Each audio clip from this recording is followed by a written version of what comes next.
Allah says in the Quran, in Surah Ra'd, chapter number 13, verse number 38, لِكُلِّنْ أَجْلٍ kitab. And in every age have we sent a revelation, have we revealed a book. By name, only 4 are mentioned in the Quran: Torah, Zabur, Injil, and the Quran. Torah is the wahi which was given to Moses, peace be upon him.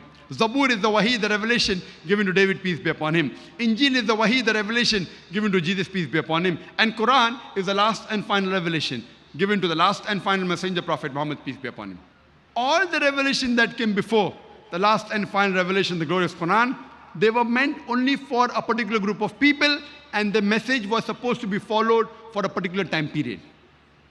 But because the Quran was the last and final message, it was not sent only for the Muslims or the Arabs, it was sent for the whole of humanity. It's mentioned in the Quran in several places. In Surah Ibrahim chapter number 14 verse number 1, in Surah Ibrahim chapter number 14 verse 52, in Surah Baqarah chapter number 2 verse 185, in Surah Zumur chapter 39 verse 41. Several places it says that Quran was revealed as a book for the whole of humanity.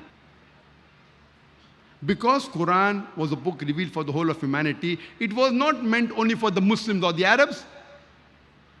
Because it was the last and final revelation, it was not meant only for the Muslims or the Arabs, it was meant for the whole of humanity. So today, irrespective whether you're living in India, or living in USA, or UK, or Singapore, or Pakistan, or Saudi Arabia, or Canada, you have to follow the last and final messenger, Prophet Muhammad, peace be upon him, and believe in the last and final message, the glorious Quran.